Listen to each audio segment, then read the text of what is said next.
Assalamu alaikum wa rahmatullahi wa barakatuh. Okay, guys, what we've got is Rosalind Peterson. She addresses the United Nations concerning atmospheric geoengineering, that's chemtrails for the layman. It's what they're spraying with conventional and military aircraft above our atmosphere. We've mentioned several reasons why they do that. It has several purposes.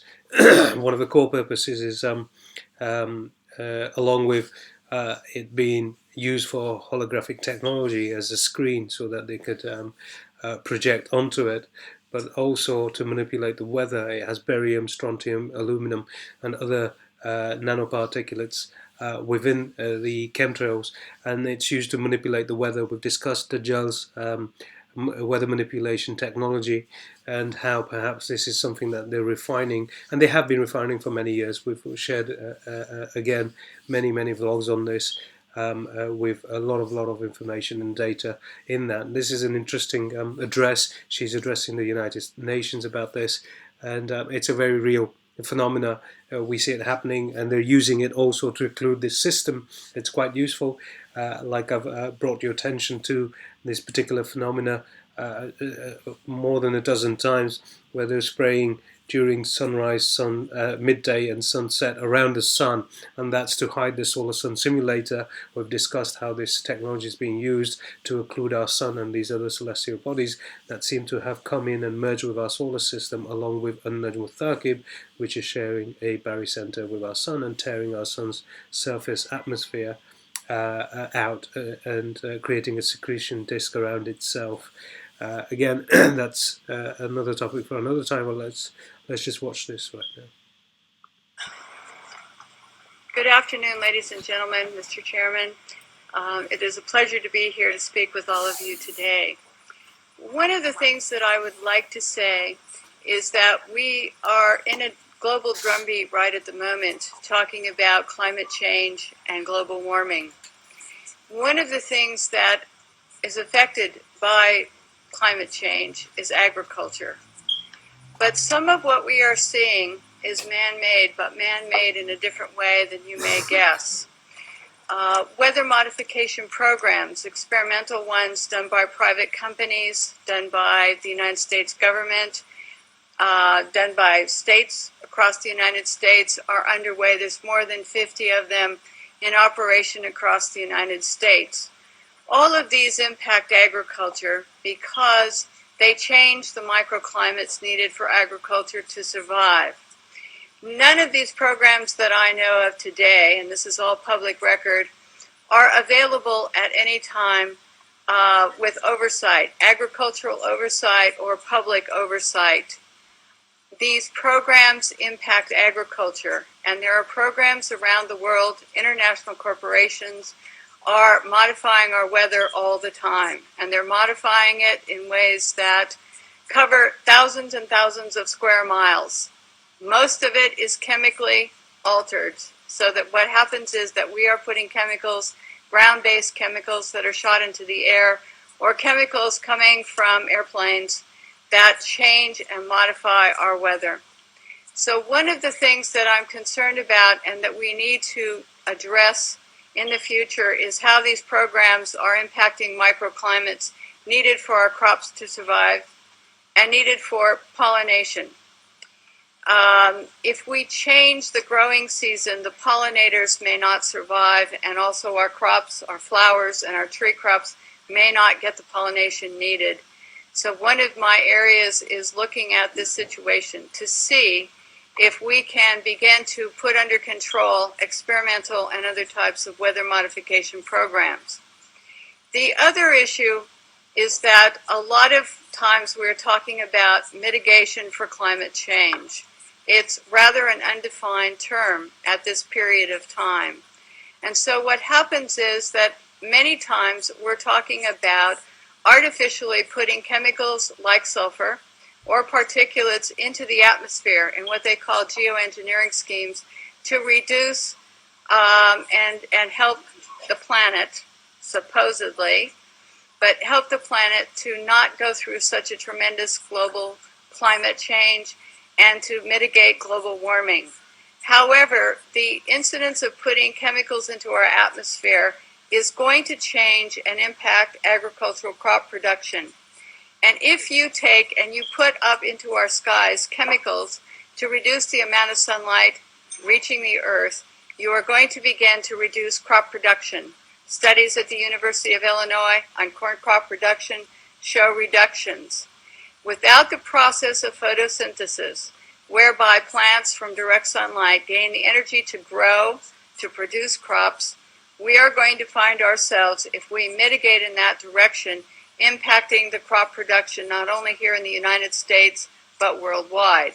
One of the things that is impacting crop production right now in the United States and reducing photosynthesis and also impacting the ability of solar power panels to generate the type of power that they should is persistent jet contrails.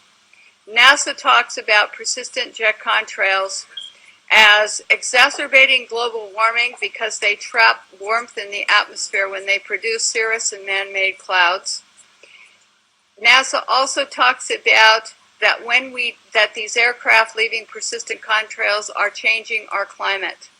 And when they change our climate to the degree that one jet can leave a persistent jet contrail which will spread across our skies from what this picture up here on my left on the screen looks like, which is a trail left by a jet, that trail can expand to 4,000 kilometers and last for 20 hours. This was unheard of in the early 60s and the 70s, and it wasn't until the late 1980s that there was a change and we started to have persistent jet contrails that persist. NASA studies show that part of our global warming problem could be attributed to these types of contrails and the jets that leave them. So one of the issues as we go through is, how do you like your skies, natural or man-made? And right now we are making man-made clouds, and this is trapping warmth in our atmosphere. The climate change that is produced by these jets, not all jets, mostly some non-commercial, but what happens to our skies is that we start to see the changes. The man-made clouds do trap the warmth, and they increase the humidity. This allows for pests to proliferate, diseases, molds, mildews, funguses, and viruses. This is a man-made cloud, ladies and gentlemen, and these pictures I took myself over Northern California, and this is a burst. This is where a jet left a huge plume, and then this turned in at the end of it to a burst. And this is not normal, never seen before in our county historically, and I was born and raised there. This is another picture showing the jet trail just before the burst.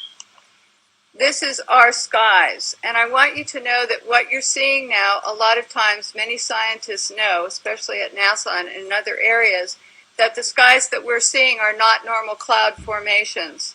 These are man-made.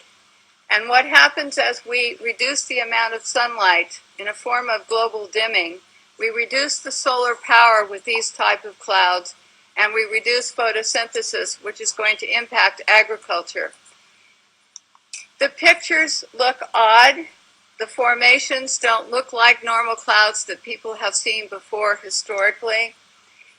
This is another type of man-made cloud, and what we have done and what you're seeing here is we have the photographs from the times that the jet leaves the first trail as a thin, spindly trail to where they form into these different types of cloud formations. All of you can start looking up and seeing this. What happens is that there are experiments, and there's a color, you can see some color in this photograph. And part of what we're doing also is we're sending up canisters. The United States government, NASA, the U.S. Air Force, is sending up canisters into the atmosphere filled with chemicals to modify and experiment with our ionosphere. And when we modify and experiment with our ionosphere up here, we create experiments which they can see through these persistent jet contrails as they stay in the sky for long periods of time, and they can watch the experiments. The type of chemicals they are using are aluminum, barium, strontium, and these canisters are sent up on rockets, and what they do is they superheat the canisters to create experiments in our atmosphere. The experiments can give you colorful auroras, which they talk about as being wonderful. Many times people think that the auroras in Alaska and the ones we see are normal, but there's beginning to be more and more seen across the United States and elsewhere where aluminum, trimethyl aluminum experiments to make clouds are beginning to impact us. The reason I am concerned for agriculture is that none of these experiments have any public oversight nor agricultural oversight. Our drinking water is impacted because the chemicals are now beginning to show up in our drinking water. In California, the State Department of Health drinking water tests were examined between 1970 and this year, and we found unusual spiking in barium, aluminum, strontium, magnesium, calcium, manganese, and all of these spiked at the same time in various drinking water supplies across the state of California and also in Arizona. So what's happening with these atmospheric tests is that aluminum, as one example, gets into, with increased pollution and acid rain, gets into the root systems of our crop trees and our trees, and it looks like the trees are dying of drought. But they're not. What happens is that the root systems can no longer absorb the water and the nutrients needed to survive. Many of our forests in Redding, California and other areas are dying. The oak trees, the redwood trees, the Douglas fir across the United States, many areas. We believe that these trees are impacted because they cannot absorb enough water because aluminum is going into their root systems. Also, molds, mildew, and fungus from warmer temperatures produced by persistent jet contrails are also allowing pests and molds to proliferate, also impacting tree health and crop health. The skies that you see up here, it is important to note, have a white haze to them. When crossing the United States 2 days ago, we saw this man-made produced haze all the way across the United States. There were a few real clouds. We saw the persistent jet contrails from the jet windows, and the skies in the white haze looked a lot like this. So one of the things that we need to really look at is that jet fuel emissions contaminate our air, much as automobile exhaust. They know from scientific studies back in the 1970s that they deplete beneficial ozone in the atmosphere by releasing nitric acid. So one of the things that we need to look at is the impact of just jet fuel and just the emissions from jets as well. I want to go on and talk briefly about a couple of issues here that I think are important for everyone to realize. If we don't look at the problems that we are creating, the atmospheric testing programs, in other words, the jet contrails that are warming our climate, and we say to ourselves, we want to geoengineer something else. We want to add more particulates to help global warming or to stop climate change. What we're going to have is we're going to have a pea soup up there of chemicals which are going to be detrimental to our health.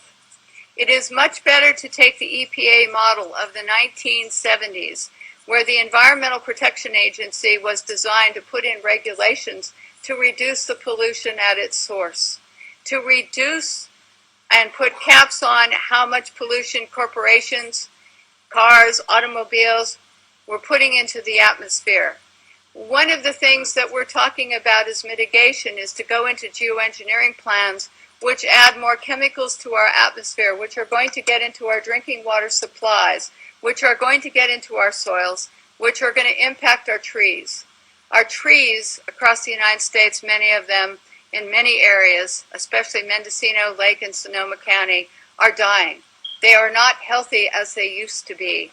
And this problem, having traveled across the United States into some other areas, seeing the pictures coming in from across the United States and other countries, we're finding that there's beginning to be an impact from all of these programs and all the chemicals in our skies. And so one of the things we need to think about and work for is reducing pollution. Alan Buckman from the California State Department in Fish and Game talked about microbes, and they're important to the environment. We have at our disposal already some technologies and already the wherewithal to begin to make the planet more healthy and to put it into a different perspective. But if we go to the geoengineering schemes that are waiting in the wings, thousands of them, to put the particulates up and sulfur, then we are going to be in trouble with agriculture across the United States and around the world.